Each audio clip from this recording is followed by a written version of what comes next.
Was lowest level you can beat Pokemon Red and Blue using a Sandslash. We are on to Lorelei.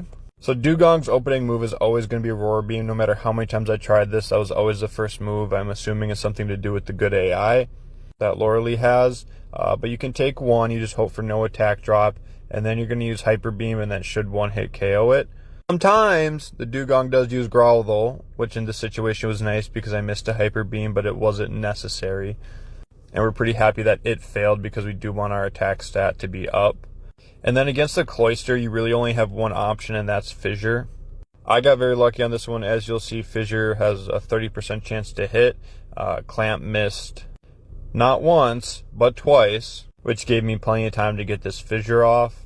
Cloyster just has very high defense, and your Hyper Beam and Earthquake are not going to do anything against it, so you have to one-hit KO it if you want to beat it at this level anyway. So for the Slowbro, you can survive a Water Gun. You will with a very low HP, but you can. So I go ahead and go for a Sword Stance here. Slowbro goes for Withdrawal, which isn't, it's a water move, so it's fair. That does happen, about half the time. I should have gone for another Sword Stance here, but I didn't. I did this run so many times that I got really lucky up to this point. I didn't want to ruin it, but I might have ruined it by trying to be too cautious. So get a nice Super Potion, which helps me safely take out that Slowbro. Now you have to use some sort of boosting move because you have to outspeed the Jinx. If you don't outspeed the Jinx, it's very hard to get past. But she does have pretty bad defense, so that is nice. But if you don't Sword Stance or something before you get to the Jinx, you won't outspeed. Also, if you're too low of a level, you'll level up after the Slowbro, and then you'll lose any badge boosting speed you got. Lapras, I just go for the Hyper Beam, knock it out. So there was Lorelei.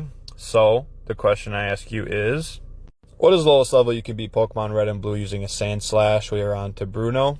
We don't need to use Mimic. We're going to go ahead and just use Sword Stance. There's nothing that Onix can do to us that is bad, really at all.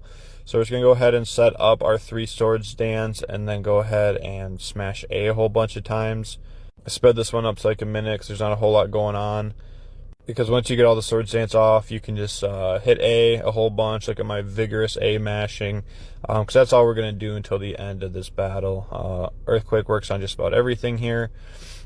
Somebody asked me, how would you make Bruno better? For one, give the Onix Rock Slide, Earthquake, Bind, and I guess it can keep Harden. And then the second Onix, I would change a Primeape, give it some nice attacking moves. Get rid of Focus Energy on any Pokemon, and that would be a good start. But I guess he's doing his best, so it is what it is. But anyway, so Sandslash gets level 52. The Machamp's no big deal. We have decent defense on our own, so even if it does decide to attack, it won't do much. So there we go, that's Bruno. So the question I ask you is, what is the lowest level you can beat Pokemon Red and Blue using a Sandslash? We are on to Agatha. So finally we have a Pokemon that we don't have to mimic Nightshade, which is nice, and you can kind of see the moveset there. Pause if you want to read what we have to work with. If you have any better ideas, definitely comment them below. So we get put to sleep, which isn't great, but lucky for us, Agatha is actually helping us out a whole bunch in this run, as you'll see. So it uses haste, so we get out of our sleep. But the one issue that we're going to run into is that we are slower than the Gengars and Haunters. Even with a Sword Stance for our badge boost, 1 is not enough. But the redeeming quality is that Earthquake's one-hit KO her ghost Pokemon, because Agatha is actually a poison-type gym leader. So then Golbat comes out. We're going to go ahead and go for a Hyper Beam just to knock it out. Supersonic failed, which is nice. We would not like to be confused during this. But the issue is, right, so the ghost Pokemon only need about 3 Nightshades to take us out. So that's 2 of them, so we can't take another one. But we are going to one-hit KO this Haunter. So now what happens next is probably one of my favorite things that's happened in this run. So the Golbat not only helped us out by waking us up, but the Arbok is going to help us out. So I know at this point in time, if I don't outspeed the Gengar, there is a decent chance that it'll use Nightshade and I'll lose. And to come this far is difficult. I figure I can handle any one attack from the Arbok. So now the Arbok uses Screech while I'm using Sword Stance. So even though our stats are modified in a downward position, it still gives us the badge boost, so our speed goes up. I made a little mistake there. I used an extra Sword Stance, which I didn't have to use. However, I have enough speed now, So I'm going to Earthquake the Arbok, and with the 2 Swords Dance and the couple Screeches, I now outspeed the Gengar, and I can go in for an easy victory with there. So that was kind of a fun turn of events there. So the question I ask you is, what is the lowest level you can beat Pokemon Red and Blue using a Sandslash? We are on to Lance. So for Lance, basically the Hydro Pump has to miss. There's no ifs, ands, or buts about it. Unless you want to be at a higher level, the Hydro Pump has to miss. If you want to one-hit KO the Gyarados, you got to up your attack, and a Hydro Pump will always take you out. And it never once ever used Hyper Beam because of that good AI, so you gotta redo until you get that. Now the Dragonair, we're good. We can handle Hyper Beam, we can handle a Dragon Rage, we can handle a Slam. We're good to go. So we go ahead and go for a Swords Dance here. It goes for Hyper Beam, which is fine. Like I said, we can handle that. And then we're gonna go for another Swords Dance here just to get our attack all the way up. Because what we're gonna find is we are gonna have to take care of this Aerodactyl. Aerodactyl might be a troublesome one, and our one move that can hit it is not very effective, so we are going to need as much help as we can get. Now the Dragonair, again, no big deal.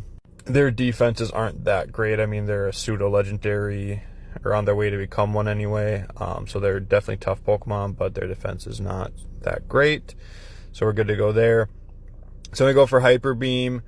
We can take a bite, no big deal. I flinch. Don't love to see that. We don't want to be in the fray this long. Critical hit, don't love to see that, but we get off a Hyper Beam, so that is good. And then you'll look the not very effective, but we are still able to one-hit KO it because Sandslash does a pretty good attack, 3 Swords Dance, so we're looking good. And then we go for Hyper Beam. We just need to not miss, and we don't, and there we go.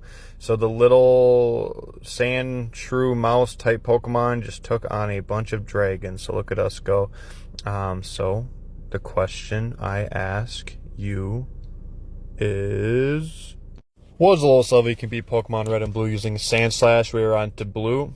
Now, depending on what Blue does, there's a couple different things that we can do. One of the things would be how many Swords Dance we decide to get off. There's not a whole lot that Pidgeot can do. I mean, we don't really want to see a Sky Attack. If we do, we attack. But we could tank it. It's just more we don't want all that chip damage. But we're getting a lucky one here where it's not doing much to us. Wing Attack doesn't do a whole lot. I'm sure if it attacked at this point, it would do a decent chunk. But we are just going for it. So I did this a couple times, and sometimes I'd want to use a rare candy before this one because I don't want to level up after the Pidgeot because I want to outspeed the Alakazam. But I also am so close, and it is reasonable to do, that I wanted to keep my experience as low as possible so I didn't get that after Blastoise level up. So that's what I was shooting for here. So as much as I would have loved the speed, because you do want to outspeed the Alakazam because, you know, it can use Reflect and you're fine because we're so boosted. But we really don't want to see Psychic. Psybeam's okay. So that's a reasonable amount. And no Mimic this run. I would like to point that out. We got somebody with a decent enough move pool that didn't have to copy other Pokemon's moves. Rhydon comes out. There's nothing to do but Earthquake. We don't need to use Swords Dance. Fissure's pointless because Earthquake's going to knock it out. Now the Arcanine, it seemed like sometimes I outsped it and sometimes I didn't. So we must be at a speed tie right now. So on this one, it went before me. It uses Leer. You know, could hurt us in the end depending on what the Executor does to us. But that is okay. Go ahead and Earthquake that down. One hit KO there. Again, sorry, fantasy season, so it got kind of weird up there. But anyway, we go for the Earthquake. And again, sometimes this Earthquake did knock out the Executor and sometimes it didn't. So it must be a range on that one. But this time we got lucky and it did. So all we have left is the Blastoise. I tried to end it in style with one with the Fissure, and I ended up getting bit in the rear end on that. And we leveled up anyway, so I probably could have just used that rare candy. I go for an Earthquake this time because I don't end it in style because I want to win. And we get the one-hit KO. That's a world record. Thank you guys so much for watching. Like, comment, follow. I appreciate you. So the question I ask you is,